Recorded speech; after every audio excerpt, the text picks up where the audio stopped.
Alors oui, effectivement, merci Monsieur le maire. Demos, mais on en avait déjà parlé lors de précédents conseils.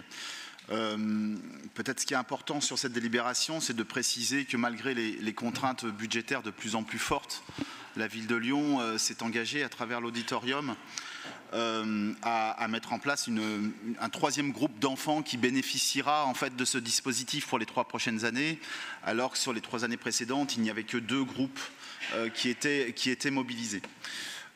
Plutôt ma présentation et mon apport viendra plutôt sur la convention de partenariat qui va être signée prochainement avec notamment l'État, mais aussi la CAF, la métropole de Lyon et le CCAS, qui vient en fait valoriser le label 100% EAC qui a été obtenu récemment. Donc vous m'offrez en fait ici l'occasion à travers cette délibération de valoriser les engagements, et je tiens à le dire, les engagements constants de notre ville pour un accès à la culture inclusif dédié à l'ensemble des Lyonnaises et Lyonnais, jeunes et moins jeunes, quel que soit leur quartier de résidence ou encore quel que soit leur niveau de ressources. Cette délibération, pour moi, pour nous, la culture, elle résonne dans les murs de cette salle du Conseil au regard d'un contexte où la culture est mise à mal aujourd'hui. Joris Mathieu en parlait très bien samedi dernier lors de la réouverture du TNG à Vèze. On sait bien que dans un contexte international dégradé et anxiogène où l'obscurantisme ne cesse de gagner du terrain dans de nombreux pays, il est important de poser ses actes. Notre ville, Audrey a prononcé le mot de rempart, on ne s'est pas concerté, mais je le répéterai bien volontiers, comme un rempart face à l'obscurantisme. Notre ville, à travers ses acteurs culturels et ses représentants élus, a su créer sur le temps long un cadre exceptionnel pour que se développent l'art et la culture sur l'ensemble du territoire. Et donc parce que la culture tient une place primordiale aujourd'hui dans la politique municipale, malgré les alternances politiques, que les élus ici présents, de la majorité actuelle ou pas, ayant participé à son ancrage, en soient sincèrement remerciés. Mais en 2020, nous avons été élus pour expérimenter aussi de nouvelles façons de faire société, de donner envie, de donner confiance, en mobilisant les initiatives locales et les acteurs du territoire. Et à ce titre, la politique culturelle de la ville de Lyon, aujourd'hui, est résolument tournée comme vectrice d'émancipation pour tous les habitants. Et à ce titre, toujours, l'éducation artistique et culturelle doit notamment permettre à tous de se constituer une culture personnelle, riche et cohérente tout au long de sa vie. Alors, le label 100% EAC qui vient de nous être octroyé conjointement par le ministère de la Culture et le ministère de l'Éducation nationale constitue une vraie reconnaissance, d'abord, pour l'ensemble du réseau d'acteurs culturels lyonnais, qu'ils soient indépendants, associations ou structures plus établies, réseau très largement impliqué au quotidien.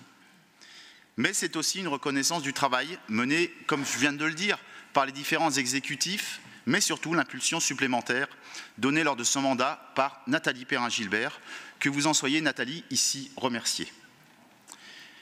Mais ce label constitue aussi un engagement pour l'avenir. Il ne vient pas seulement pour dresser un bilan. Alors parce que, quelles que soient les politiques publiques mises en œuvre, Lyon est toujours observé et souvent prise pour exemple. Et là, nous serons, je pense, encore observés et j'espère que l'on sera pris encore pour exemple. Ce label accordé, s'il nous rend visibles, œuvre à faciliter et à accroître les possibilités d'accès à la culture et à l'émancipation artistique et culturelle pour tous, et surtout dans tous les temps et les âges de la vie. L'EAC, ce ne sont pas que les jeunesses. Sa mise en œuvre se fera bien entendu en partenariat avec les autres signataires de la charte, mais je pense aussi et d'abord aux signataires de notre charte de coopération culturelle et les associations culturelles subventionnées. Alors évidemment, beaucoup de choses sont déjà établies et s'il y avait encore lieu de rassurer nos partenaires, de très nombreuses actions sont déjà entreprises pour généraliser l'EAC sur notre ville. Pour exemple, parmi d'autres, je pense notamment à l'accueil et les riches activités proposées par le réseau des bibliothèques municipales. Je pense aussi à la place donnée à l'EAC au sein du réseau d'éducation populaire. Merci Julie Nublafort, les MJC lyonnaises capitalisent plus de 400 propositions d'activités artistiques bénéficiant à plus de 10 000 personnes. Je pense aux résidences artistiques en développement, tant dans le secteur de la petite enfance qu'au sein des résidences seniors municipales. À ce titre, en coordination avec Alexandre Chevalier et le CCAS, ce sont plus de 7 résidences seniors qui ont bénéficié ou qui bénéficieront à court terme de ces résidences d'artistes, en association parfois des groupes scolaires voisins, favorisant ainsi l'intergénérationnalité. Je pense aux outils d'accès et de pratique artistique au profit des étudiants de Lyon et du monde universitaire. Je pense aussi évidemment aux actions auprès des plus démunis, qu'il s'agisse des citoyens habitant les quartiers prioritaires, des publics tels les migrants, les femmes isolées. Et enfin, je pense aussi aux actions menées auprès de personnes où la culture, où ils sont privés de culture, excusez-moi, je pense notamment au milieu pénitentiaire. Alors bien entendu, je ne saurais être exhaustif sans évoquer toutes les actions d'EAC menées avec grande ambition dans le domaine de l'éducation, mais c'est ma camarade Stéphanie Léger qui saura vous en parler le mieux.